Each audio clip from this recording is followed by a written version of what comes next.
Good afternoon, everyone. I'm Dr. Scott Fossey from California State University, Monterey Bay. I want to thank you for being here this afternoon for the session on supply-based solutions, innovations to water structure. And I want to introduce the moderator of the session, Dr. Thomas Moore, Vice President of the Marine Coast Water District, and also a faculty member on the Naval Postgraduate School. And so without further ado, I'll hand it over to Dr. Moore. Thank you, sir. Thank you very much. So if you don't mind, I'll stay seated here to moderate this session. A couple of disclosures up front required by my employers. As you know, I'm a board member for the Board of Directors of Marine Coast Water District and also on the board of the Monterey One Water Agency. However, nothing I say today or questions I ask will represent an official opinion of either such agency. And then, as I do have this very interesting day job at the Naval Postgraduate School, and they wanted me to make sure that you understood that in no way would anything I say represent opinions of the United States Navy. Well, we certainly have three very interesting panelists for this session on supply and reuse technologies. Of course, if you look up and you notice we just have two bodies sitting here, that is because our third panelist is going to be a virtual panelist. So God willing, and the technology actually works today. So our panelists are going to tell us not only about these technologies, but we hope they'll also talk some about the challenges that they experienced in implementing these technologies and overcoming economic barriers, financial barriers, political barriers, public acceptance barriers, because I think for those of you who followed water in Monterey County, all of those issues exist for us as challenges for the various projects that are proposed. And not to complicate our lives at all with respect to simply building new water for the Monterey Peninsula or dealing with seawater intrusion, the state has seen fit to create the Sustainable Groundwater Management Act, which now requires a very interesting planning process. And in a couple of cases, that planning process must proceed very much apace because the first set of plans are due from both Marine Coast Water District and the Salinas Valley Groundwater Basin in about 2.25 years. So we all have our work cut out for us on all of these issues. So let me introduce our three panelists. First of all, we have Dr. Jim Gill, who spent from 2010 to 2012 as Chancellor of Curtin University. I'm sure you're all familiar with the Fighting Gamecocks of Curtin, or is that the right one? At any rate, it's just a small university in Perth. They only have about, what was it, 45,000 students? 45,000. 45,000. Okay, just tiny.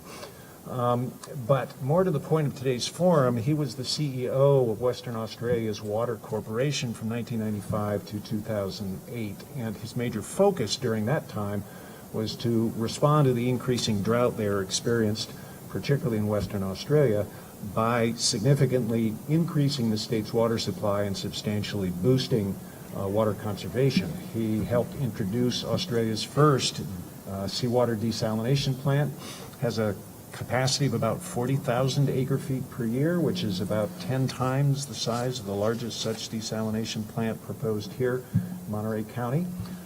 Since that time, every state in Australia except Tasmania has built a desalination plant, and indeed in Western Australia they've actually built a second desalination plant at Binningup, if I'm pronouncing that correctly, at about 80,000 acre-feet per year. Dr. Gill has a degree in civil engineering from the University of Western Australia, a PhD from Cambridge University in the field of computer-aided design, and a master's degree in public administration from a small little school in the Northeast called Harvard University. He's been chairman of the Water Services Association of Australia, president of the Western Australia Division of the Australian Institute of Company Directors, and chairman of the Western Australia Division of Engineers Australia. Our second speaker is a bit more local, was able to get here a little quicker than Dr. Gill. That's Jason Didakis. He is the Executive Director of Water Quality and Technical Resources for the Orange County Water District.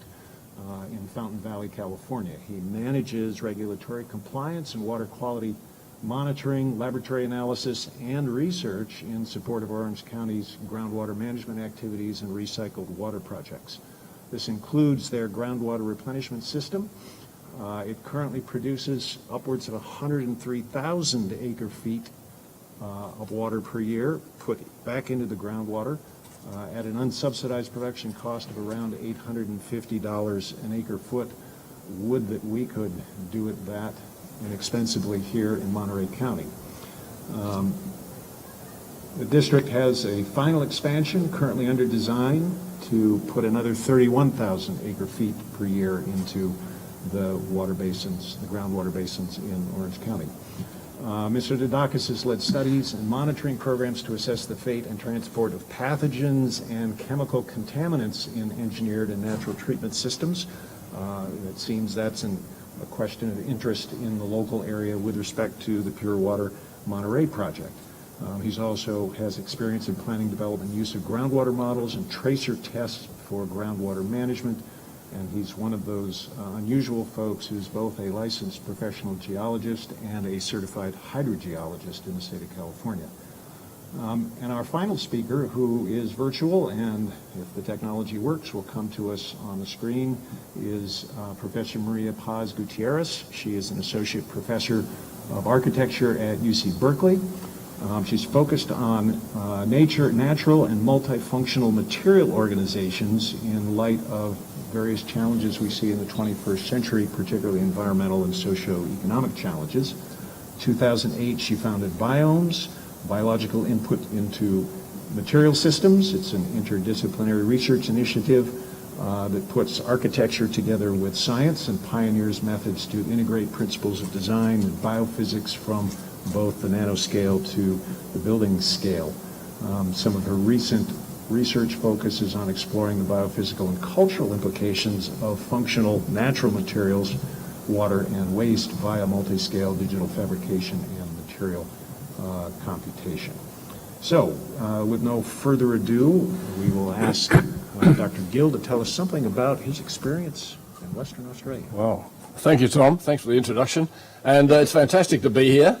And thank you, Sean, for inviting me. It's really a great privilege to be here. I prepared for this trip by reading, John Steinbeck's Cannery Row, of course. And the last couple of days I've cruised down around Monterey Bay and tried to find some of those establishments. I guess there's the biological laboratory, and there's docks, and there's a place called Dora's. I'm not really sure I know what a place like Dora's looked like if I stumbled across it, but I couldn't find any of them. So I rented a bike and rode all the way around the coast down to Carmel by the Sea. All I can say is that you live in an absolutely beautiful place, and it's a privilege to be here. I came here at Sham's invitation to to give you the water story from Western Australia. So let's, how are we going? Oh, look, that's where I live, and out west we've got, there's one city, the population's 2.5 million people. Well, the city has got 2 million people, and as you said about this place, it's mostly desert, except I reckon we've got more desert than you have, and probably less water. The climate's pretty similar. It's a beautiful climate, just as here. I should point out that from the water point of view, in a forum like this, I should point out that the irrigators, the irrigation areas are not, most of them aren't around the main urban area, which is the red dot there, Perth. Most of them are, in fact, the biggest one is way up north. Up there you'd find one, I guess, comparable in size to what you have here, which is huge. But that's up in a subtropical area, which is all fed by a dam. And then there's another important one about halfway up the coast, which is in a big river delta. But neither of those irrigation areas have cities next to them, so what we've done there is actually hand over the management and the allocation of the water there to local grower cooperatives. So we don't have the same kind of complexity of issues in that sense as you have here. But we had a bit of it, but it's an interesting story anyway. The next one is, this is the slide we really like to show when we come to the United States, just to show. It's a bit of propaganda. But what I wanted to say was that in the year 2000, we had, in Perth, we had zero, zero desalination and zero recycling. And today, desalination with a bit of recycling adds up to 50% of our water supply. So what I'm going to do is work you through how did that happen and why. Well, now this is just a picture of the of our business and the Water Corporation. All the numbers are in a foreign language, so I've translated it to you. We produce every year not 361 billion litres. We produce 300,000 acre feet of water. This is the water utility. The water utility covers the whole state, and also 133,000 acre feet of wastewater. We have one utility which covers the whole state, which actually makes it's easier to manage the political situation, I suppose. It actually means that we have to be, as the utility, we have to be fairly politically influential. We're a monopoly, so we've actually got to, behave pretty well. Otherwise, somebody will come and clip our wings, and we won't be a monopoly anymore. Just to show you the. So this applies to the scheme around Perth, the capital city, serving 2 million people. And on the left-hand side is the resources that were available for the fiscal year just ended. For us, that's the year from July last year to June this year. So it's a 12-month period. So on the left, it's showing the bit at the top is surface water from dams, and that's 19,000 acre feet. Then under that, we've got groundwater, which is 114,000 acre feet. And then the next one down is desalination for the last fiscal year. That was 121,000 acre feet. And then the bit at the bottom was 41,000 acre feet. That's what we started with in the dams for the year. And then what we ended up with at the end of the year is shown on the right. So to cut a long story short, that means that the utility actually supplied during the year 230,000 acre feet. And as I said, and the desalination component of that was 121,000 acre feet. We have in WA it rains in the winter and not much in the summer. So the winter has just ended. So that ends about September, and that's when we get all our water into the dams. With the desalination plants now, we find we've got facilities which are substantial investments. They just produce regardless of the season, and in the winter we produce more water than we can use, and so we actually pump it up the hills into the dams and save it for summer. So now this is a bit of a historical story. This graph starts in 1940 on the left and goes out to the present, okay, and this is the inflow into the dams. We were traditionally only dam water. We didn't even have any groundwater until about 1970. So up till the middle of that graph, which is about the mid-70s, you can see what sort of rainfall and hence runoff. These are runoff. What happened, and then for the next sort of quarter of the last century, it was down somewhat, and it's been heading down ever since. Now I got the job of running the water utility just before that last peak, which is about 3/4 of the way across, okay? That's when I got the job. And we'd actually produced this plan. The organisation had produced a plan looking out to the year 2050, and they'd done it on the assumption that we would have, that the entire record was the average on which we should work. And I'm coming on board and saying, hey, hang on just a bit. The last 20 years seem to have been a hell of a lot drier than what went before. And to my horror, they agreed with me. They didn't even dispute that. And I said, well, what the hell are we going to do? And they said, well, we're going to have to recalibrate. So, oh, fair enough, okay. So then we did that, and then we started building. There were internal political reasons for this, this sort of impasse. But anyway, I guess me coming in from outside and asking the question, they all took the opportunity to say, yes, that was all rubbish, we need to redo it. And so then we built some more dams and some more groundwater up until the end of the century, up till the year 2000. But then, well, it became drier, and it became obvious dams weren't going to do us any good. And groundwater was also limited for quantity reasons, as you're well aware. And meanwhile, the population was doing this. And then what happened was in the year 2001. Now, here's some more curves, okay? This is the total water supplied, okay, over the years. And we've had dry periods before. So if you look in the middle of the graph, we actually introduced a new pricing regime then. We had to start controlling demand. There was a quantum of free water available to householders.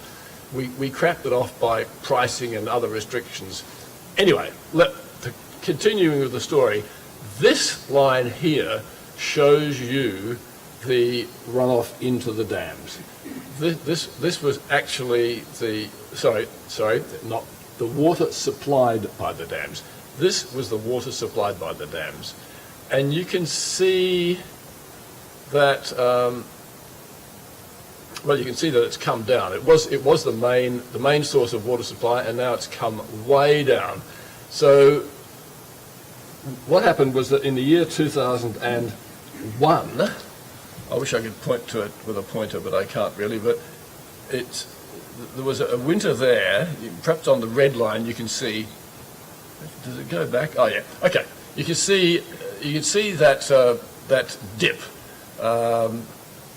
which is about sort of like 80% of the way across. There was a dip there, which was in the year 2001, where we got virtually no runoff. It was just appalling. It was the winter from hell.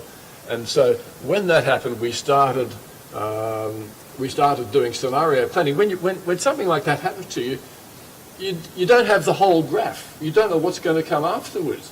So what do? You can assume you can go and invest in a whole lot of new sources, but you don't know whether that might have been an anomalously dry year. You might get a whole bunch of wet ones, and then you'll have built white elephants. And so we just started doing scenario planning. We'd have a good, a bad, and a terrible year planned out ahead. And every time we reviewed it, the terrible year had happened. So it just kept getting worse and worse and worse. So in the year 2001, from that point onwards, that first serious dip, we started a program of always having new sources up our sleeve. At any one time, we must have 2 new sources of 30 gigalitres. Work that out for me, Tom. 30 gigalitres. It's a lot of water. A 20% augmentation of our system. We must have 2 new options up our sleeve in case the next few years turned out to be really dry. You didn't need to hit the button on them at that point, but you had to have them up your sleeve in case it actually didn't rain, in case the black scenario became the truth. And so that winter from hell was 2001. By the middle of 2002, we'd actually gone to the international marketplace and we'd shortlisted 2 consortia to build a desalination plant. And then we kept them on hold. That was by arrangement, and waited to see whether we just had an anomalously dry year. But they kept getting drier. And so 2 years after that, I said to our state governor, I think we've got to do it. And so he said, okay, let's do it. And so we let the contract for the first desalination plant. And the whole thing was planned out so that we were through the system far enough. We had all the contracting strategy, we had the contractors shortlisted, and we had the environmental approvals, so that we knew that when we hit that button, we could have water coming out of that desalination plant within 24 months. We had to have that level of certainty, because otherwise we were actually in danger of running our city out of drinking water. We long since would have banned watering of gardens, but we would have actually had to start constraining seriously the in-house use of water. So that's the way we sort of managed it, on a scenario planning and with a defined trigger point. So that in the middle of 2004, we hit the button on the first desal plant, and by late 2006, it was producing. And it actually produced at nameplate capacity pretty much straight away. And that's 11 years ago now, and it's actually been producing fractionally above nameplate capacity for all that time. But then what happened was that, it kept on getting drier. Well, now I think I've run ahead of everything here. I have to go back to my slides. Sorry about this. Let me just Sure. That was delivery from dams. This was actually groundwater, and we didn't have much groundwater up until 1970, and then we got really big on groundwater, but we actually got too big. We were borrowing water at an unsustainable rate. And then, so the next line, that shows you what we've done with desalination since. So if you look back, I can't read that, it says 1960, we were at 92% dams, and then I'll skip a couple here. It takes us through to last year when we were 7% dams, 47% desalination, and the rest groundwater. So, yeah, okay. So, moving on, this is a picture of the first desalination plant. It's not very far from Perth. It's in a big bay which is somewhat enclosed. There's an island off, and there's some oceanic flushing, but there are reefs which inhibit that a little bit. But it's a large, clean bay. It's nowhere near the dimension of like from here to, it probably goes from here to Moss Landing in terms of extent. But and so this one produces 36,500 acre feet per year, and the price we worked out was 10,088 per acre foot. The intake for it is in this bay. It's about 650 feet offshore, and it's just an open pipe, but it's a big one. So you get a very, very low intake velocity. And we do get sort of fish freely swimming in, having a look at the grillage, and swimming out again. And we don't get any, you get algae, small algae, but you get nothing else coming through it, really. So the secret to not doing any damage with your intake is really to have very, very low intake velocities. The outlet, and it's in 32 feet of water depth. This particular bay, its maximum depth is about 60 feet. And I know off here, it's vast, obviously. It's out to about more than 100 feet before you reach the end of any kind of dip-off, doesn't it? But it's very, very deep out there. The outlet is a diffuser. Okay, so this is the principle of the outlet. So it's a pipe that stretches out 1,600 feet from the shore, and it's in a depth of water of up to 60 feet. And it's got 40 ports in it, which shoot now the water that comes out of the diffuser is twice as salty as the water that the plant takes in, because half the water comes out as drinking water, the other half goes back into the ocean bearing all of the salt. So it's twice as salty as what went in. And it's got 40 ports in it which shoot the water at reasonable energy out of it at an angle towards the surface at 45 degrees. And we've got the regulators defined a mixing zone for us, which is 150 feet. When you're 150 feet away from that diffuser, we have to be down to a dilution factor, they call it, of 45 times. In other words, anything that comes out of one of those nozzles has to be diluted down to 45 times by the time you are 150 feet away from it. And it meets that criterion very easily. It overachieves that dilution factor. And so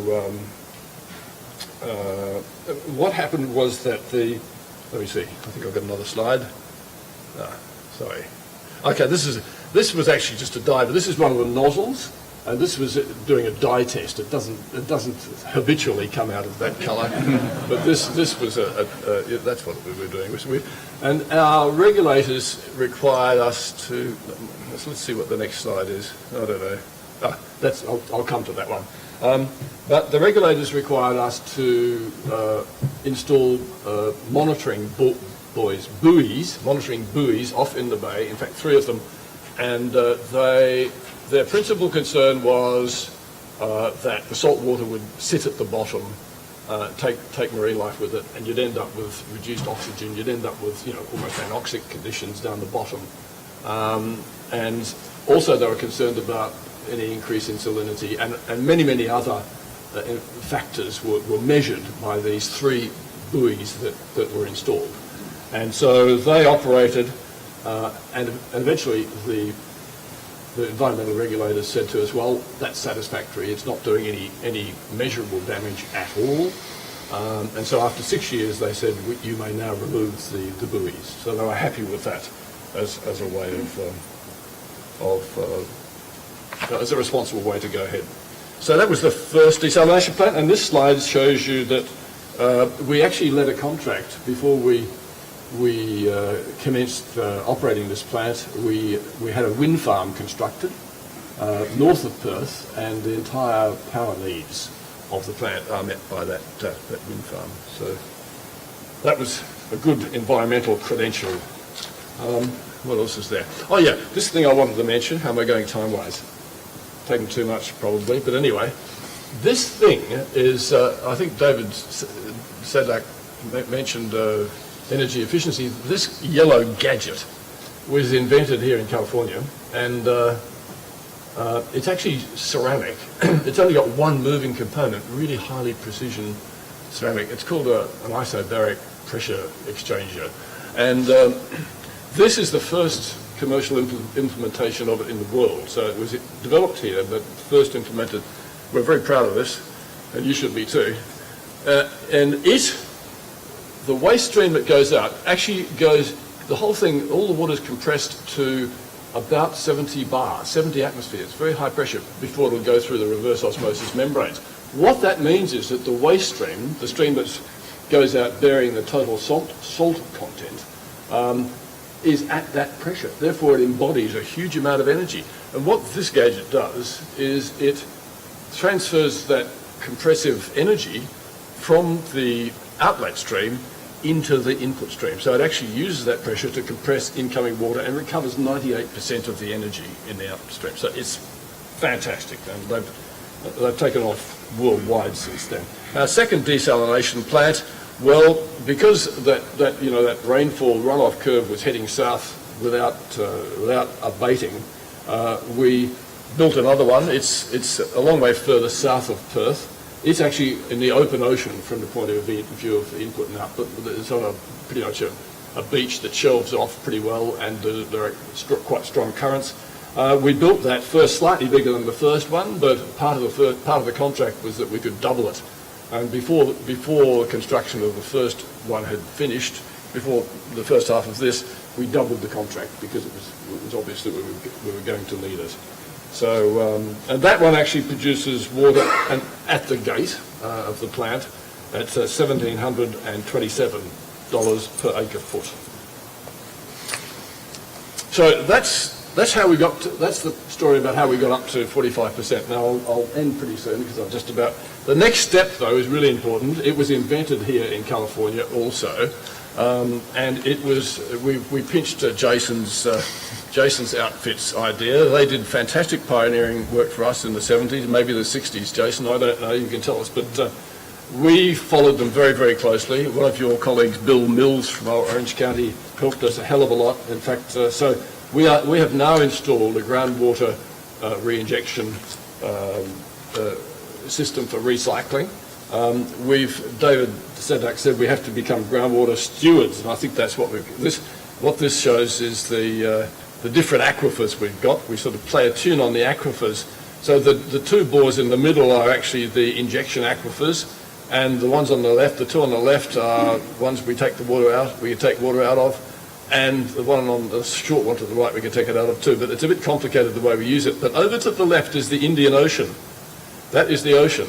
The whole idea of this is that we can highly treat wastewater, we can inject it, we can bank up water, we can use the injected water to push back on any possible seawater ingress. And, and the great thing about, a couple of great things about it is the minute you start injecting, you can start abstracting from the other bores, because then you're still balanced, you're not doing anything environmentally irresponsible.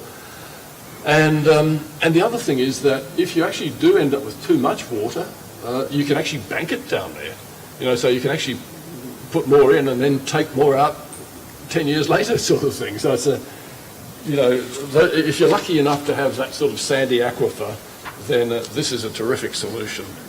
And we're very pleased. So we're now up to 14 gigalitres, which is let me see, that's only about 5% of our water supply going through this. We're about to double it to 28, and it'll end up at about 30% of our water. But within about 10 years or so, we will recycle all of our wastewater. And this one here, I'm not going to explain this except to say that we started that whole process for the groundwater reinjection in the year 2004. And I remember my deputy said at the time, Jim, this is going to be a 12-year process. And it took exactly 12 years before we got it into production. And part of the reason for that was we had to convince ourselves, we had to work with regulators, we had to work with the public, the education system, the health people, and all that sort of stuff. We just had to, as a community, be right behind this thing, because it can go wrong at times. So this is my last slide. There's a dam, which is not too empty for one of ours, but I think that all I would say is that we have worked a lot with the community and with regulators. Being a monopoly in our state, as I mentioned earlier, that has really helped, because if we invested suitably in trust and credibility, and we worked with the state governor and we worked with regulators, and if we watched our P's and Q's and we didn't, we didn't say spill sewage into the river too often and that kind of thing, and if we provided good customers, I guess we invested very heavily in trust, and always have to do that, and that's been fundamental to getting this done. Thank you, Tom. I've taken too long. Thank you, Dr. Gill.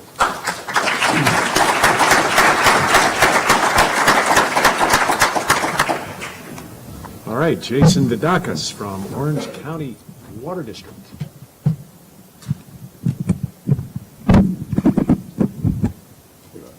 Okay, while my slides get queued up here, I just want to thank Tom for the nice introduction you gave me, and also to thank Shum and Andrew for the invitation to come and speak at this event. As hopefully you'll see in my presentation, I think there are some parallels to what we've experienced in Orange County, being a coastal groundwater user, and making investments in recycling that I think might be applicable to some of the issues the area here is facing. So hopefully you find that as well. Let's see, next slide.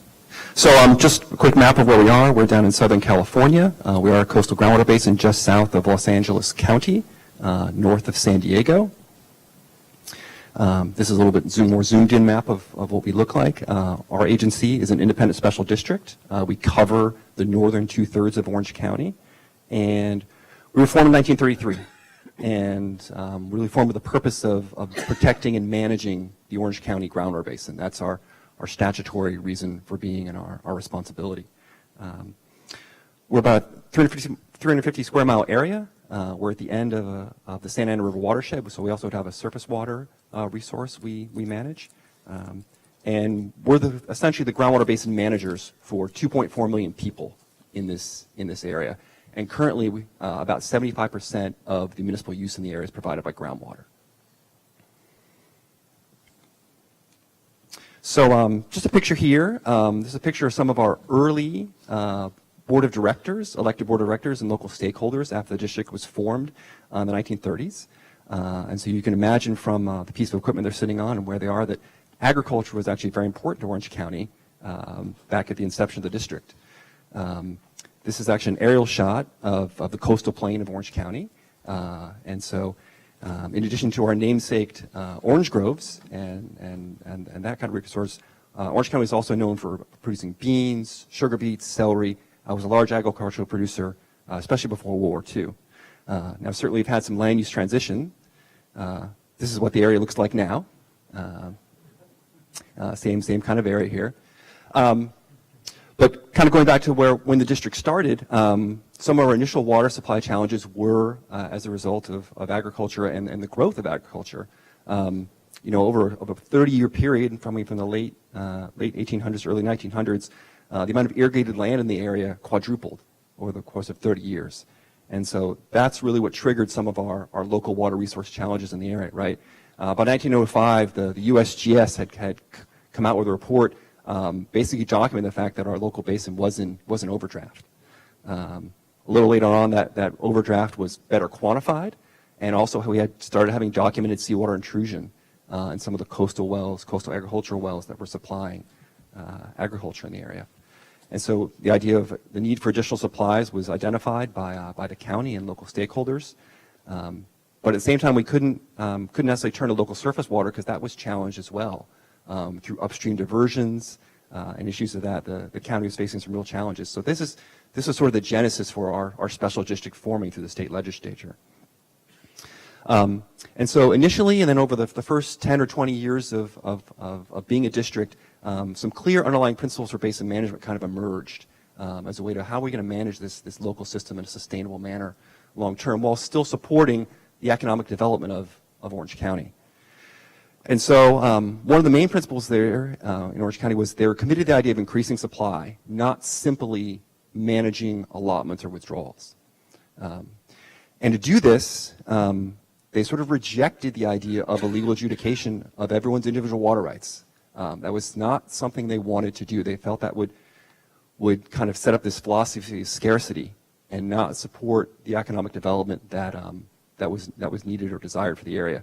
And so they decided to go with, instead, a common pool approach, almost a very socialistic approach to the groundwater basin, with equal access for everyone.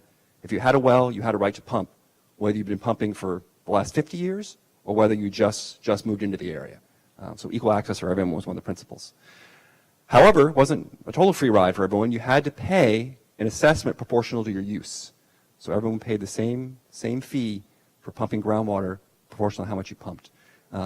And they would have two tiers of this assessment as a way of disincentivizing overpumping. Yet, if overpumping did occur, they would collect extra revenue to help offset that. That was sort of the model that was set up. And so with this assessment rate is assessed on an annual basis, so it's not locked in. And so the yield of the basin and the amount of pumping and what it costs is something that can be changed dynamically to respond to changing hydrology, changes in population, changes in demand. The system can was set up with a model so it could, be flexible and adapt. And with the idea of trying to maximize the availability of this low-cost local groundwater supply. So one of the first things the district did after it started operating these principles was try to take care of the overdraft. And this was when the Colorado River Aqueduct was now in operation, bringing water to Southern California. And there was extra water there. Many of the other states in the Colorado River were not taking their allotments. And so this excess water was available and purchased by the district simply for direct recharge for groundwater replenishment. And you can see in a relatively short order, the overdraft was taken from about 700,000 acre feet to zero, essentially filling the basin. Also, we had history with the issue of seawater intrusion as well. This is the primary conduit for our basin here. You can see by the 1930s, this was documented at some of the nearby wells. Then over the years, the encroachment of seawater through the 40s and 50s came in closer and closer until by the early 60s, it had migrated about 4 miles inland and was starting to threaten not only the agricultural wells, but some of the new municipal wells that had come in that had come in to support the growing population. And so the idea to help mitigate this was to install what was known as seawater intrusion barrier, or a set of injection wells injecting water in the ground between the coast and where the inland extractions were. And so the idea here is by injecting, you build the pressure up underground above sea level so that your pumping wells inside are shielded and can operate even if they depress the water table or the pressure surface below sea level is the concept. And this was adopted in Los Angeles County as well and is still used today. But the challenge we still face with that is what's the water supply going to be? We needed a certain amount of water to supply this barrier, and there was no real good potable water supply available. But there was a large sewage treatment plant discharged into the ocean.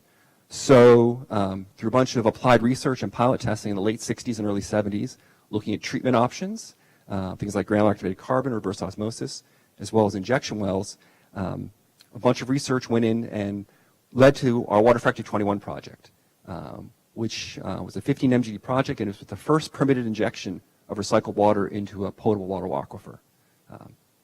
And so that was really the genesis of our reuse program, was Water Factory in the 1960s and 1970s. So Water Factory provided a really good foundation for our current project now, the groundwater replenishment system. So as Tom mentioned, it's a 100 MGD facility.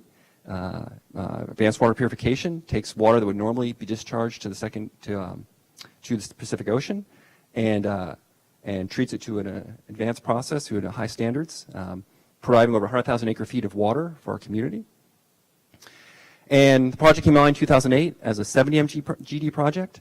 We've gone ahead and expanded it once to 100 MGD, and we're in design right now to expand it, its ultimate expansion to 130 MGD.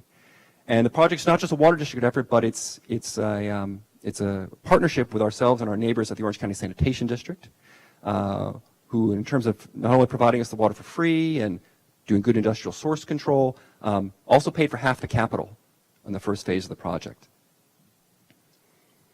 And so here are here's the treatment process we use for GWS. These are similar to the ones that Jim mentioned that are used in Australia, kind of patterned after our project, using microfiltration, followed by reverse osmosis. Reverse osmosis is really the heart of our process. Excellent barrier against pathogens, organics, salts, similar technologies used by bottled water companies like Pepsi and Coca-Cola to make Aquafina and Dasani. It's a very well-established technology to provide high-purity water. And then followed by ultraviolet light and hydrogen peroxide as a supplemental barrier for organics removal as well as primary disinfection. And then that water goes to our seawater barrier, where our plant is large enough now, we also use that for surface recharge as well. But all the water we produce goes into the ground one way or the other, whether it's through injection near the coast or by surface spreading further inland up near Anaheim. And so just quickly some of the benefits. It's a new local water supply. We're using a resource otherwise be wasted. And compared to our other supplies that we have, it's much less sensitive to drought. As Tom mentioned, our unsubsidized cost right now is about $850 an acre foot. We do have some benefits, though. We are a very large plant, so we produce a lot of water to spread that cost, and also have a user base of 2.4 million people as well. We found that even using a high energy process like reverse osmosis, we still use about half the energy it takes to import water, either through the Colorado River or through the State Water Project, and about a third of the energy for ocean desalination, which both use reverse osmosis. When you're treating wastewater, we simply have less salt to deal with. And this leads us to the highest quality replenished water supply we have available for our basin compared to the alternatives. And really, we're improving the quality of our groundwater basin. This actually gives us a way to manage our salt balance and take salt out of our groundwater basin. So what this has all led to, this shows our what we call our groundwater recharge supply portfolio right now. And it's a mixture of natural recharge, local surface water, stormwater capture, imported water when it's available, and now our recycled water project there in pink. And that truly represents our kind of most reliable, highest quality supply. And that 100,000 acre feet has really come online over the last 10 years. This portfolio looked very different 10 years ago. We were much more dependent on local surface water and imported water as well. And so what this has led to is essentially these management principles and our investments in infrastructure have basically allowed us to sustainably double the production coming out of our basin over the last 60 years. And that's something we're quite proud of. So I appreciate your time, and I look forward to the discussion.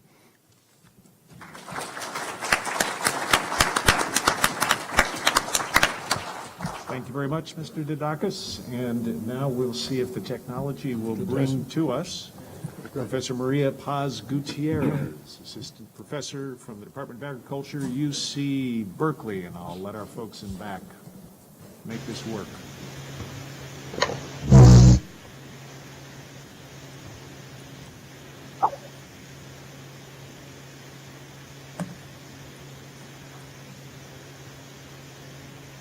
We see you, Maria. Okay. Good afternoon, everyone. Can you all hear me well? Yes. So thank you for the opportunity of sharing my research this afternoon. Thank you, Forrest, Tom, and all. I just need a signal that you can all see my slides.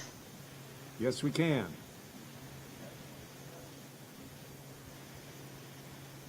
Are we good?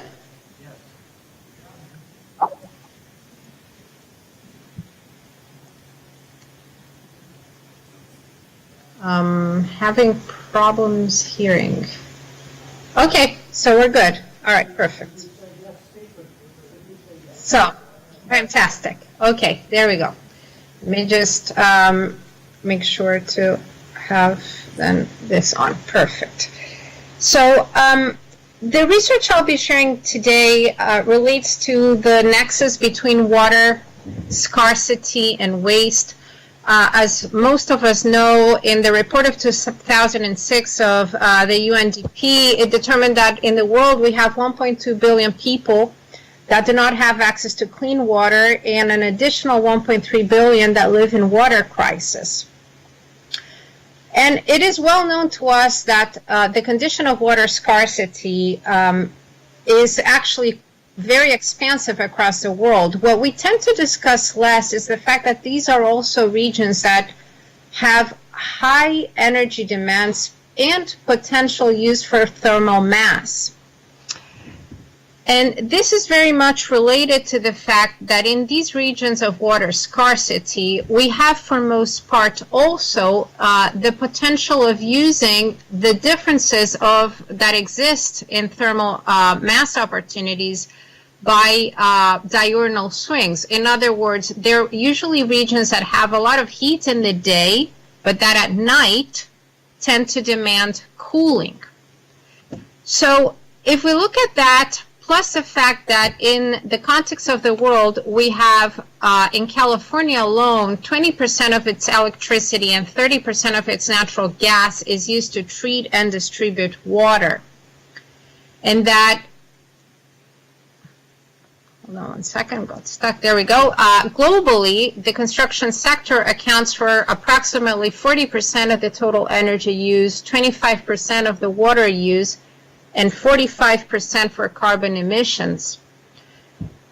It is critical that as we look back at the role of what buildings can play, we keep in mind that just from the perspective of how much energy we use to heat building spaces and to treat, to be able to have hot water, we're using 2/3 of our total energy use. In addition to that, there is also the critical possibility of reclaiming gray water, which accounts for, at the very least, a 60% of the output of water use that we have in residential buildings. However, in the context of today, we focus primarily with the theme of water-saving fixtures. And while they are, of course, advantageous and good to have, what is overlooked is that still, even though I may be saving out of the 100 liters of potable water, we still dump 95 liters into sewage. And there are already existing recycling gray water technologies that allow for at least a 43 liters of recuperation of all the used in the day.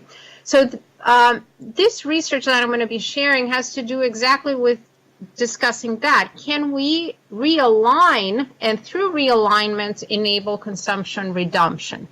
So of the average household of 1,400 liters or roughly 350 gallons per day that we use, this is the output that we have to waste. And through realignment, we could at the very least be able, with even only once reusing for toilet flushing and showering, be able to only have 390 liters of waste output. Of course, there's always the possibility, if it's not reused directly for irrigation, to reclaim it back into the household. So this research deals exactly with that, with how water scarcity, waste, and energy specifically can be addressed by integrating it into building facades, which account for approximately 50% of the energy losses, but also they're the largest surfaces that we can use for incorporating solar disinfection. And specifically asks this is through the possibility of what's known as solar photocatalysis, which basically what we're looking at is how can we, in the facades, as I'm going to show in just a second, by using titanium dioxide, just as a common knowledge, this is what we use, for example, in toothpastes. how can we then attack bacteria and organic pollutants? So not only are we looking at disinfecting gray water as it's traditionally been discussed, but actually also from the perspective of removal of organic contaminants. But of course, the optical and chemical characteristics of gray water are very critical in photocatalysis. So we began actually looking through how do the typical compositions of gray water react and into how they can be absorptive or not on UV, but also how that can be potentially transmitted. So we became particularly interested from very early on what would happen if actually we used lenses at the micro scale. This is a colleague with whom I've been working, a collaborator in the bioengineering, who's a world leader in microphotonics. If these lenses could potentially for first time be incorporated into building facades and actually be the devices by which we could enable what we were looking for. So the system consists of collecting gray water through the day. And as I was saying before, it's going to be roughly 14 of those 1,400 liters per four-person household, 1,000 will be, or 60-70% roughly, will be the gray water. We bring this gray water into the facade and we expose it to sunlight. After it has been treated, we loop it back for radiant heating, and then we also reuse it for toilet flushing or washing clothes. These micro lenses, what's unique about them is that we've been working into transforming them into active optical devices. So through the titanium dioxide coating, they can focus the sunlight in an incredibly efficient manner and then generate also together, as I'll show in just a moment, with this gold nanoparticle coating, a capacity of producing OH radicals. And what these OH radicals do is that they basically break down the walls of pathogens and bacteria present in the gray water. So with that, we've been looking into the variations and actually questioning, of course, as we always do, but in any research, the efficiency and how does it differ from if we had louvers or other types of geometries. In the context of the micro lenses, which is what I'll be showing in this presentation, because due to time, of course, I can't show more. What we have been able to discover is that with the back of the lens, we're able not only to work with what's been traditionally the case, which is UV, but also we've expanded that into working with visible light as well. And that's also a fundamental change from other types of systems. What happens with this then is that once we're able to concentrate these rays and generate the OH radicals, as we see here, we also have had to look into what degree does the efficiency of these lenses play with regards to, one, the amount of water that we need to be able to have in a facade. Anyone here in the audience that's an engineer or of other disciplines that relate to construction will immediately be asking, well, what do we do with water pressure? Because, of course, having that amount of water in a building facade generates many complications from the water pressure perspective. So that's where working with across scales has been very critical into looking at the possibility of working with these very tiny channels of water to be able to deal with pressure problems. So with regards to how much heat we've been able to accomplish, if we compare what we have produced in a span of 30 minutes, the difference of heating that we have when we compare a flat panel coated with titanium dioxide vis-a-vis the lenses, we can see a very significant leap in terms of water heat gain. Most important than that is that when we compare even with a flat, of course, we don't have, when it doesn't have the titanium dioxide coating, of course, we don't have any OH radical generation. But when we compare them with the lenses alone without the gold nanoparticle, we also find a significant shift. And that has to do exactly with this, with the fact that we're able to create a response under visible light. This all will be very important because then in terms of the disinfection performance, we'll have almost 100-fold more efficiency than without, and roughly a 60% degree of higher efficiency than without the gold nanoparticles. We've been looking at this, and through our experiments have determined that at 60 degrees, which takes place in 30 minutes of having the facade exposed to sunlight, we are able to accomplish a degree of disinfection of 95%.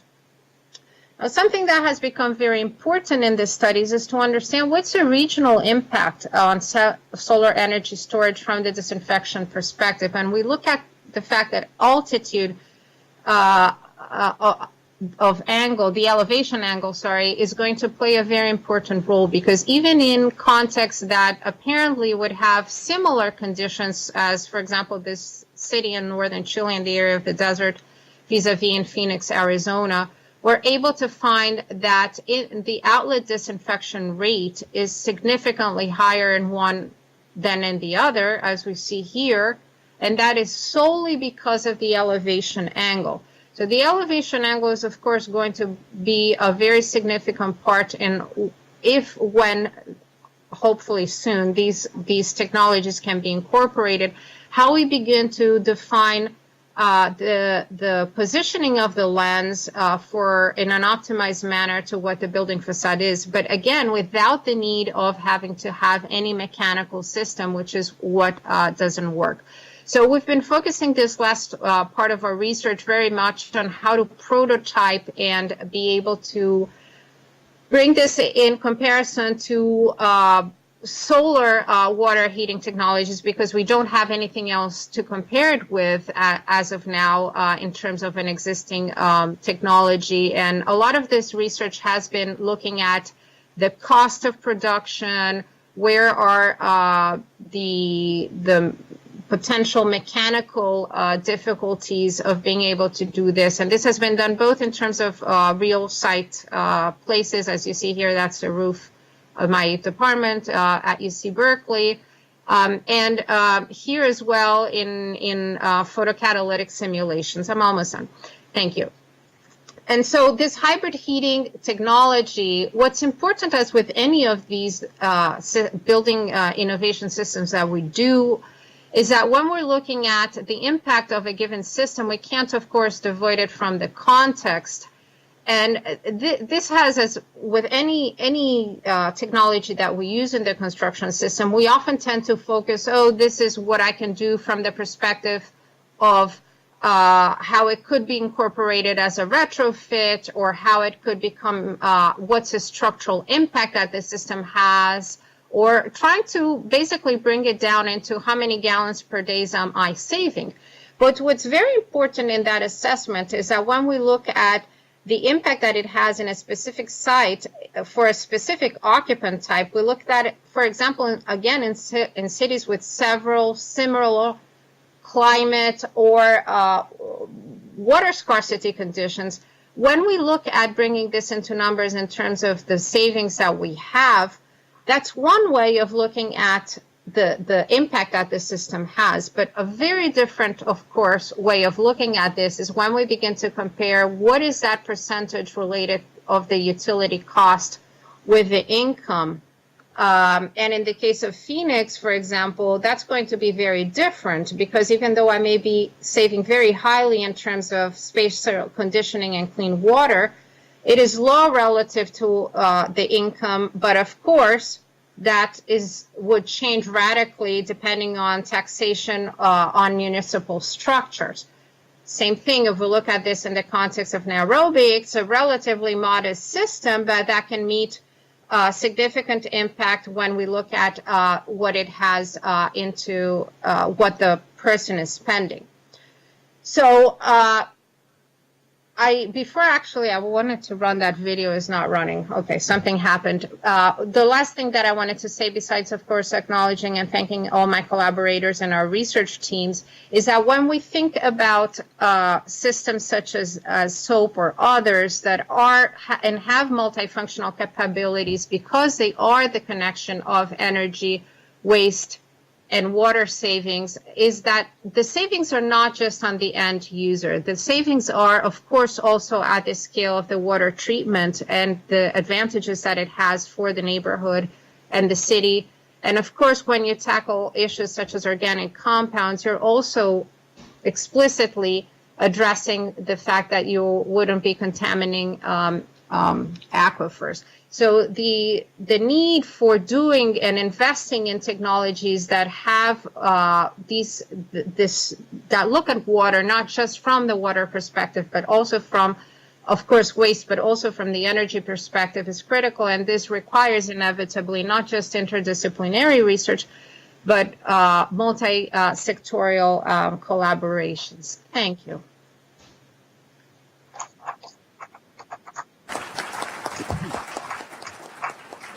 Thank you very much, Professor Paz, and also to... And I'm waiting to see if there are some questions or...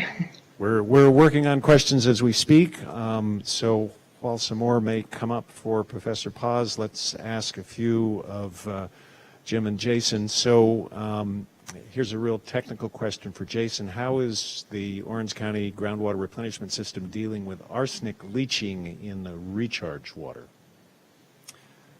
So we it's something we're actively have looked at, and it's certainly part of our monitoring program. Yeah, it's one of the things you have to be vigilant about and be aware of in terms of putting this high purity water into a groundwater basin. And so we have actually gone through and modified what we call our post-treatment process, or what we do to the water after it's gone through the advanced process, in terms of adding minerals back in, getting the pH to the right level. And really trying to tailor the water to the geochemical environment where we infiltrate and inject the water. And so by making some modifications to that process, we've been successful in being able to mitigate that that issue. But it is something that projects like this should be aware of in terms of understanding the water quality in their aquifer and having their treatment and post-treatment process be able to match that the best they can. So a related follow-up, how are you doing with respect to pushing back seawater intrusion, and how do you know? Sure.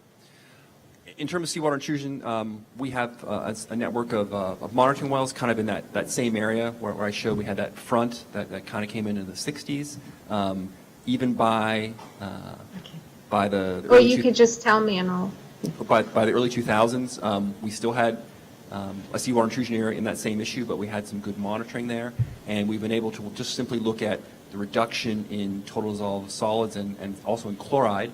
The geochemistry of the purified water or the recycled water is very distinct from the native groundwater, and especially the intruded groundwater. And so if you have a monitoring point in the subsurface, you can pretty clearly see the arrival of the recycled water and the retreat of the seawater front, and we've observed that since we've been operating. So, question for Jim. You built a wind farm to provide the power for this first desal plant. Was the capital cost and the operating cost of that wind farm included in the figure you gave for production of desalinated water at the plant? Yeah, sure. It was. Well, we simply, the wind farm's owned by a private company, and they gave us a price which we accepted. So we presume that covers all their operating and capital costs and gives them a bit of a profit. Okay, and you indicated that you also rely on groundwater. What are your methodologies for knowing how much you actually have? Oh, well, we actually have a very extensive set of monitoring boards. There's another agency which actually runs them, keeps us honest on that. There are monitoring boards. Our abstractions from the ground are monitored. There are actually competing agricultural abstractions, and there are also quite a lot of tree plantations which take their cut of the water. And as a utility, we often complained that we were getting the last priority on all that, but and we always considered that we were the most easily monitored because we could, we could report with precision our the amount of quantities we were taking. But look, I'd say it's very, very thoroughly accounted for, the whole aquifer system. Okay, very good. And I see we have a question for Maria, but I don't think she can hear me, so Brad in the back is going to read that out so she hears it and we hear it.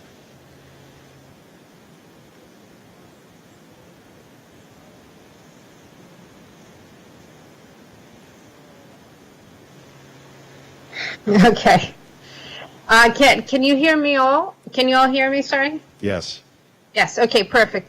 So I cannot give you an answer to what the cost of that technology would be today because we're looking into a commercialization path still for the next 5 years to come. That being said, when we think about any building system, a large part of its cost, in one part is of course the material. So to make this out of glass, for example, is going to be a very different cost than to make it out of PMMA or what we commercially know as acrylic.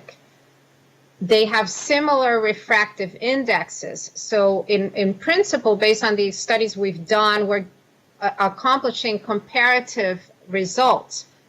But of course, the impact of weight that one has versus the other is also very important. So it's not just the cost of the material, it's the cost of the building. Of course, there's also the cost of the technology itself. So every time you do an innovation in the construction system, the cost of, depending on how that's standardized, is also very important because of how it will be incorporated. But I think the question has to be a little bit reversed in the sense of when we think, especially in the context, for example, of California, when we think of Title 24, when we think that in 2030, we have to have carbon neutral buildings, for example, how are we investing to streamline innovations such as this and others that are allowing us to have the saving not only from the user end perspective, but also from the perspective of the city? So where do we stand today with a policy that we are implementing, but also the policy that needs to go in hand to allow for these type of innovations to really take place? And I think all of these are factors that are incredibly important as we discuss the cost of such systems, because of course the benefit that they have is not the same, for example, as a solar panel has been typically understood, that it's a high cost for the end user that eventually will have some savings. Here, it's a way of imagining as if you're putting a solar panel, but where the solar panel is not going to benefit only the person that's living in that house or in that apartment, but is also going to be creating savings at the scale of the city and the neighborhood. So I have one last question for all three of our panelists. However, you will probably note from the nature of the question that if we want to have Professor Paz Gutierrez's answer, we may have to wait 4 or 5 years. So the question is, if you were to do this project over again, what would you do differently? And if we'll go to Dr. Gill first. I guess I'm pretty happy with the way it all happened, really. But yeah, at the time I was running a water utility, and I've got to say that I still think that as people who live in houses, we just use far too much water. And I mean, I'm talking. I think we're pretty much the same in Australia and in California. We use an awful lot of water. I just think we could get by with half of what we use or less. I mean, I was talking to Shaim. I think in our house we use it. Well, I use, if I'm an average person, I would use 3 times my body mass in water every day. Where the hell is it going? I don't know. I think we could use an awful lot less. Jason.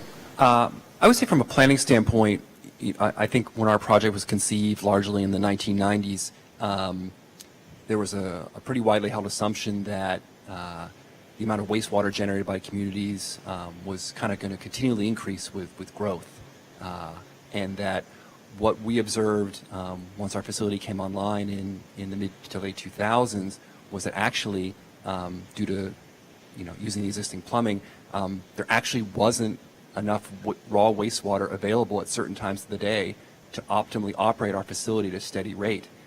The diurnal variation in sewage production was going to have an impact on how efficiently we could operate. And so when we put in our expansion of our facility and we built some extra equalization as a part of that to collect the higher flows during the day and store those and feed them into our process and our facility at night to even out the operations. But the need to do that really wasn't predicted because, again, we were assuming that the supply of wastewater would always be there. And as part of our final expansion, that's causing us to actually have to bring wastewater in from a second sanitation infrastructure facility, which was, under those original assumptions, never contemplated for reclamation. And so that's presenting some challenges as well. So I think some of the supply assumptions have kind of challenged us both in operations and design. So although this was a kind of unfair question for Maria, Brad, you want to give it to her and see if she wants to take a crack at it. So the question is, what would I have done? Well, I could answer that from an academic perspective and not. So from the academic perspective, when I began working on this, I was a very young assistant professor.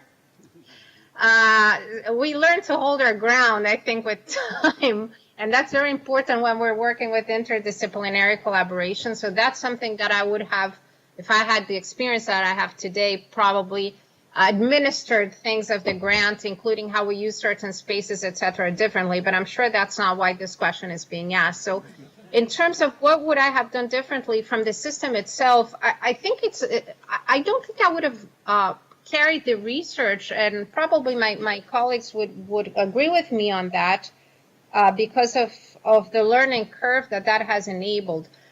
However, looking at this from a wider range and a bit outside of the academic bubble, something that I think would have and would be very beneficial, not just with my research, but research in general that happens, is how we can create better funding methods for collaboration with industry and collaboration with policy. Because at the end of the day, largely this will depend on policy. And largely, this will depend on the construction industry. I've spent many of my last years as a senior fellow for the Energy Climate Partnership of the Americas, which was a program exactly devoted to that. That was initiated by the Department of State in 2011. And my experience with that and any of the research I've done, at the end of the day, if we can't find ways through multi-sectorial collaborations that are stronger, we can't really move, especially in the context of something as the construction sector that has the highest, forgive me for all of you that are I include myself in it as an architect and an engineer, but it is the inertia of the construction sector is ginormous from all sorts of perspectives. So any research, any research, and I've been fortunate, we've published this in Science and very prestigious journals, but at the end of the day, if we don't have it, we will never be able to implement it. Thank you very much. And just two last points before we end this session. First, I certainly want to thank those students in the room, those students who are watching from the remote sites at Hartnell and CSUMB. I hope you found this rather interesting, because what you have seen is the work of three panelists that go from the scale of larger than Texas to down to the size of your house. You've seen the results of work in civil engineering, geology, hydrogeology, architecture. And I'll leave everyone with sort of one last thought. If you think that Professor Paz Gutierrez and industry are going to have success going forward with things that could be done by individual homeowners, then a question that we're going to have to ponder at some point is, how will the interaction of decisions by individual homeowners as decision makers engaging in the kinds of technologies she's talking about interact with the implications for perhaps reduced wastewater flows into large-scale recycled water projects used to protect our groundwater basins? How do we broadly make sensible decisions? And of course, that then brings in the economists and the bankers and the financiers. So for those of you who are students, you have a challenge ahead that I place on the table for you to work on for your future PhD. So anyway, thank you very much, ladies and gentlemen.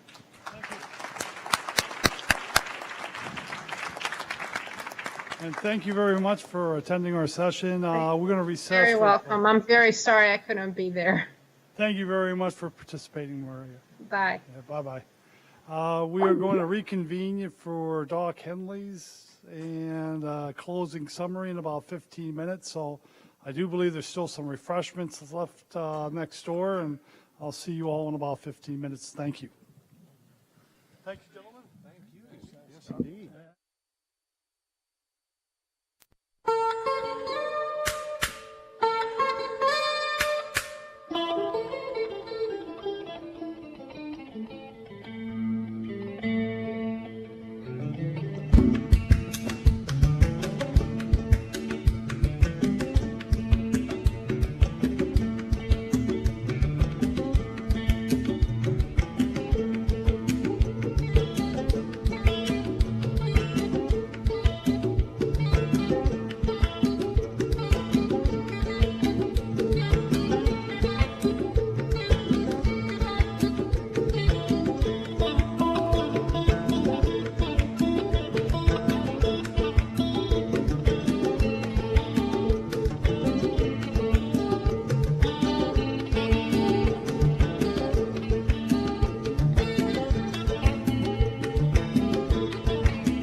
Ajana kanu kadinye Yarabi sukorasa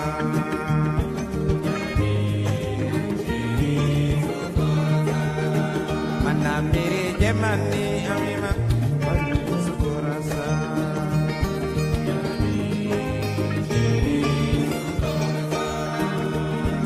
Yarabi Shiri sukorasa Yarabi Shiri sukorasa Yarabi Shiri sukorasa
Okay, thank you all. We're going to go ahead and reconvene.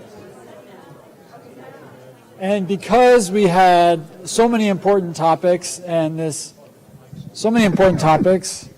an abundance of brilliance to bring to you this afternoon, we knew we couldn't fit it all into one panel and one afternoon and one day, so we had to split the topics and split the tracks. But to make sure that everyone got their money's worth and went home knowing what was covered, we want to ask each of the chairs to give a quick summary of the highlights and some of the themes that came out in the panel.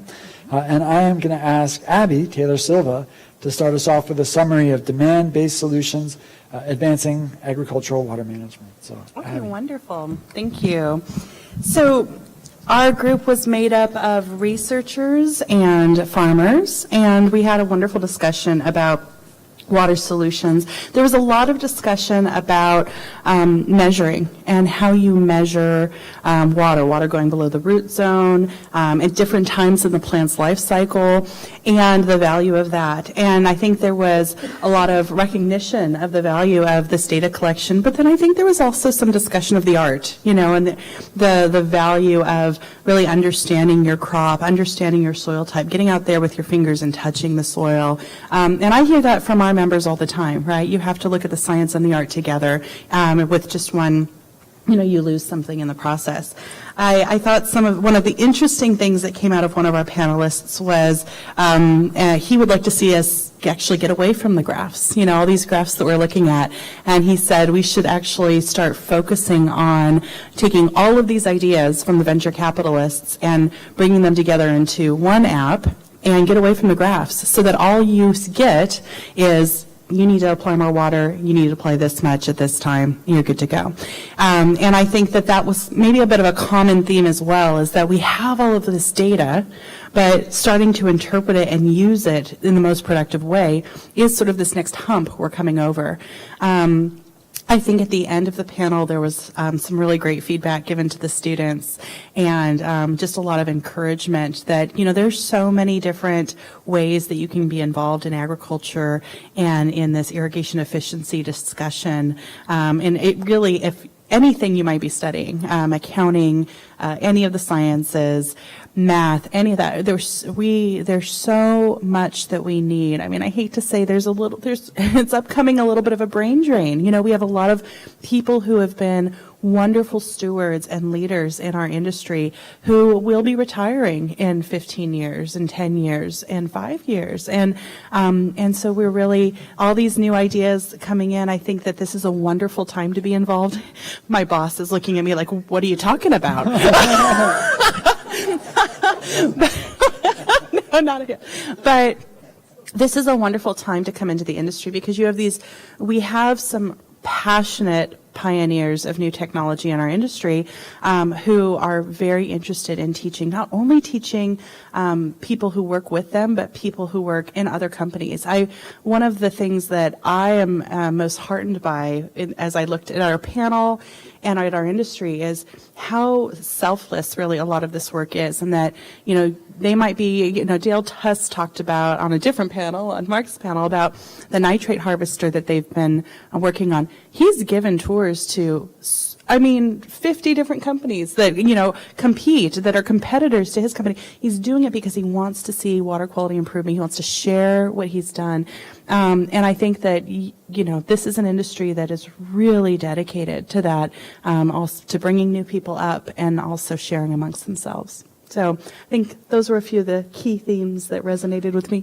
Thanks so much, Abby. Thank you.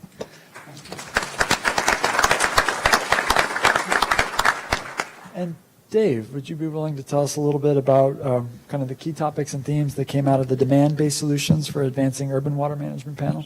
Sure. To offer, or to parrot our lunch speaker, I really don't want to stand between you guys and your wine, or our speaker on wine to water.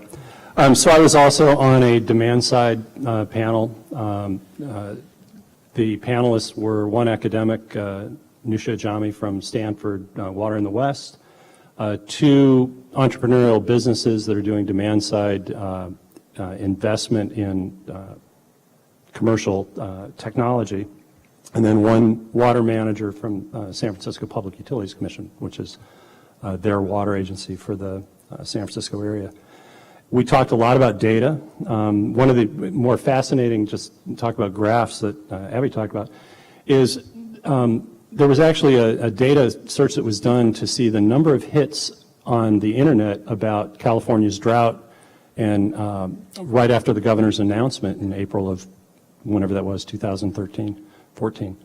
And there's a direct correlation between the number of articles searched and the reduction in water consumption. And so what that tells you is that public outreach actually works, that informing, something we always thought is we spent money on public outreach. Well, it actually does work. Then the data conversation shifted to AMI meters and real-time data. And the realization at both the water manager's level as well as the product developer's level is it really can inform planning, investment, and even rate studies. And it's a good thing. And at the consumer level, real-time data does empower choice and does empower reaction and investment to save in the long run. But one of the things we're all learning about data is it's not free. It takes time. It takes time to respond to what the data is telling you. It takes time to do the analytics. And so an effort to collect more data, be careful what you wish for. You may end up hiring people or consultants or just people to make the programming, to do the robocall to tell somebody they may have a leak. Then we shifted a little bit to the business investment side. There was a great deal of support for decentralized solutions having an impact. And by decentralized, I think distributed power generation, i.e. wind and solar and so forth. And the question is, can decentralized water solutions like commercial water recycling, which will delay the once-through use and allow you to use several times. In the old school, think of car washes that recycle their own water. Now we've got commercial laundries that can do it and so forth. Can decentralized solutions both or replace centralized solutions? And the answer is likely no, but it's an augmentation. And the other interesting component of this was one of the products is a device that taps your own Wi-Fi, sends information up to the cloud, and then shares information back with you about your own water use, and so you can detect leaks earlier. But that's a one-time product sale, whereas the other one was similar to a power purchase agreement in the solar industry, but it's a water purchase agreement where the company will make the investment for you and you pay a long-term contract, ostensibly at a lower rate than you would have paid for your own water use because you're recycling it and getting the efficiencies. And it's a little bit of a razors versus razor blade approach. So it'll be interesting to see what the business paradigm looks like going forward. When I was doing early stage companies, it's always better to sell the razor blade so you've got a long-term revenue stream than to sell the razor. The next area that we moved into was really how much conservation and water recycling at the decentralized level really can be put into place. We're seeing demand hardening in some communities. We've not reached that point yet here on the Monterey Peninsula or in Marina, I assume, but eventually demand will harden at some floor. So it's not really the end all. It's a piece of the portfolio. And so you cannot not look forward to water supply solutions, recycling every last drop, as I mentioned this morning, that demand-side management and demand-side investment is only a piece of what you have to do as both a consumer and as a water manager. So it was a very good panel. It was very compelling to have some business people in juxtaposition to the academics and the water managers in the public sector. So it was a good time.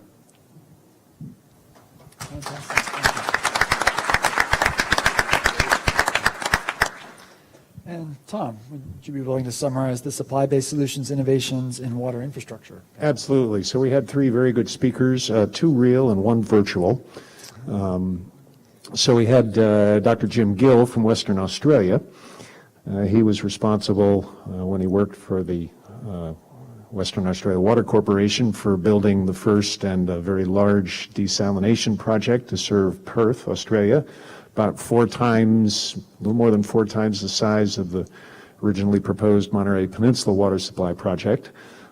He talked about how they embedded that in a portfolio of groundwater and surface water impoundment in a time when the precipitation was decreasing substantially over the decades in Western Australia, presumably some sort of climate change or a long-term anomaly, News 11 in that regard.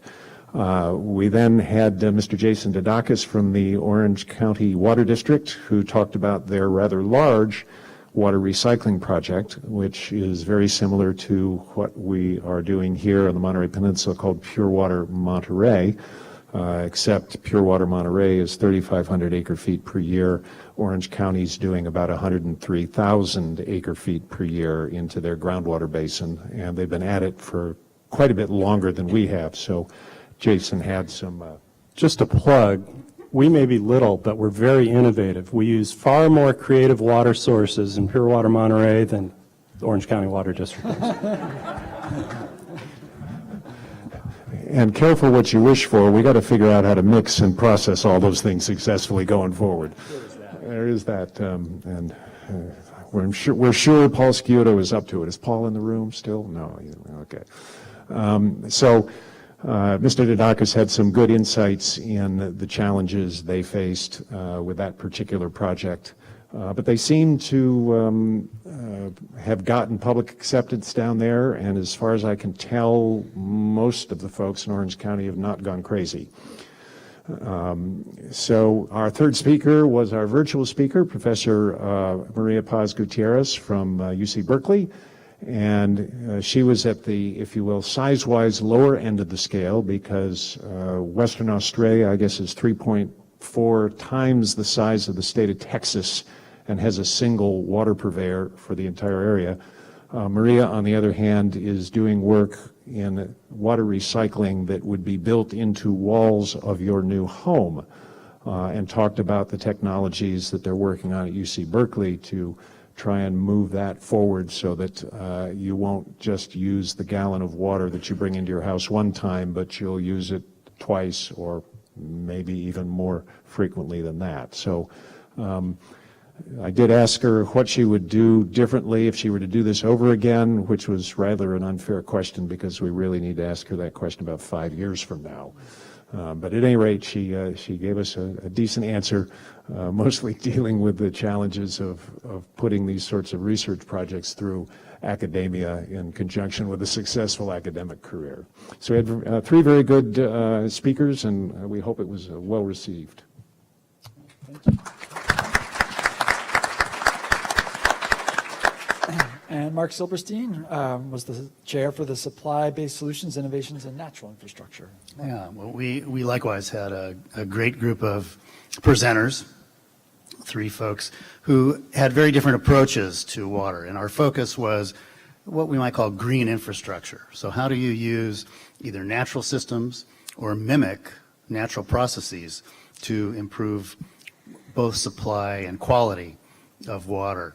The first presentation, Dr. Johnston from California State University, Sacramento, worked on campus to develop solutions on campus for capturing rewater, for retrofitting existing structures on campus to capture stormwater and to get it percolating into the ground. And he shared with us some really interesting innovations, permeable pavement, permeable concrete as a way to capture water and runoff, rain gardens.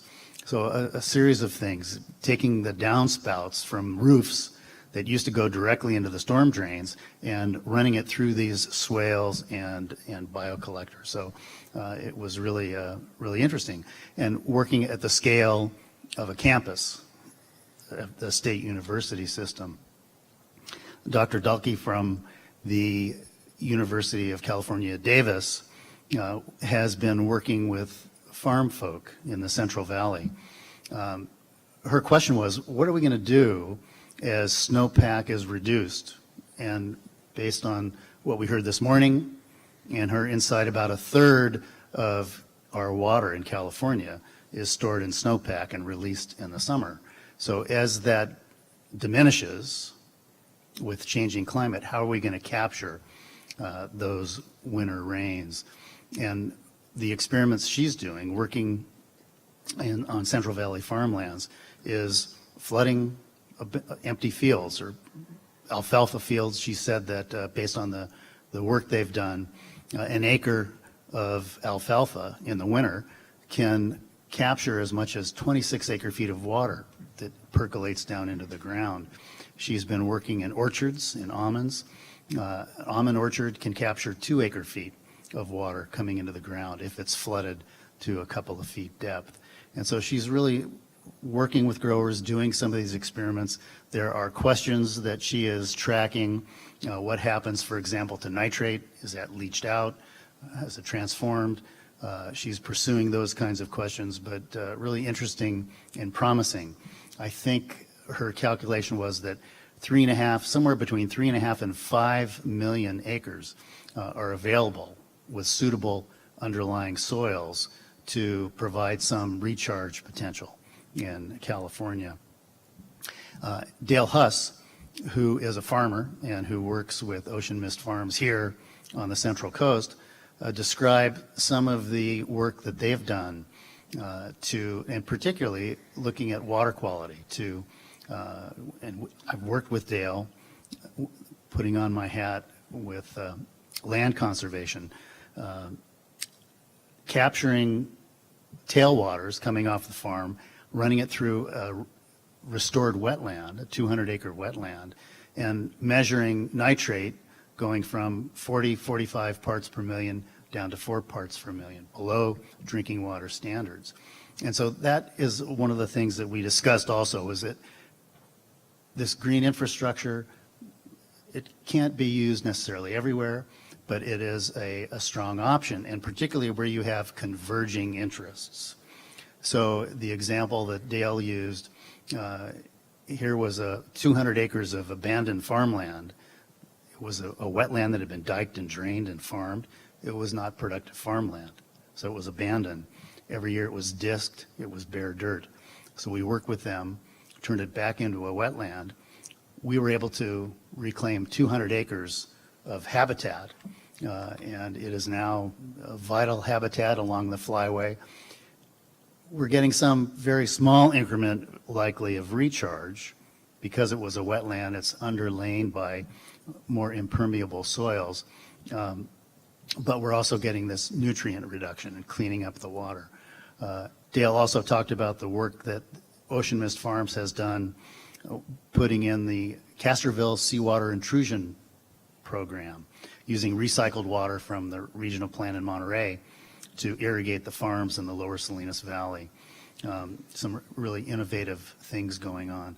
You know, I think that one of the messages that came out from the participants was that these experiments, that there are some downsides from a farming point of view, for example, to create wetlands next to your farm. If you're worried about food safety, it can be challenging. And I think that the message that came out for the farm work, both in the Central Valley and here on the coast, is that these elements of the community, stakeholders and participants, need to build communication and trust.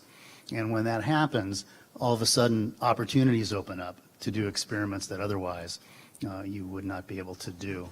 But it was I think it was a really thoughtful set of presentations and really kind of opened up this discussion about green infrastructure. How do we do this? How do we work with nature rather than trying to industrialize our water systems? It was a lot of fun. Thanks.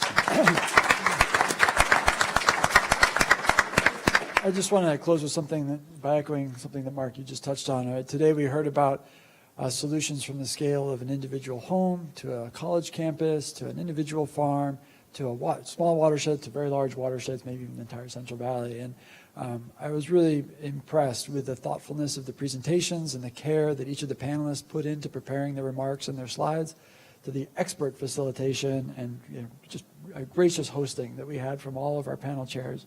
Really want to commend you, and to the audience, to all of you, for very thoughtful and insightful questions. Please, all warm round of applause for all of us. Thank you very much. So, well done.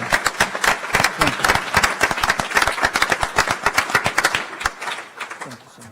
Really appreciate it. So we're going to turn now. And of course, to the students still watching, good job. Thanks for hanging in there.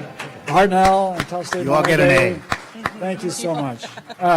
So that we're going to turn now to our another keynote address, and I'd like to introduce Jim Bogart to come up and introduce our keynote speaker. And Jim is the president of the Grower Shipper Association of the California Central Coast. It's an agricultural trade association representing growers, shippers, harvesters, packers, processors, cold storage facilities, and other businesses affiliated with the ag industry. And it represents agricultural organizations in the Central Coast counties of Monterey and Santa Cruz, San Benito, and Santa Clara. As GSA's president, Jim is responsible for leading the association's policy issues and management work in many diverse and complex areas, including labor, water, food safety, crop protection, technology and innovation, nutrition and health, air quality, transportation, logistics, land use, and sustainability. Now, many of us strive to become experts in just one of those topics, and Jim has deep understanding and knowledge in all of them, which is truly impressive. So with that, let me introduce Jim and ask you to introduce our final speaker of the day. Thank you, Jim.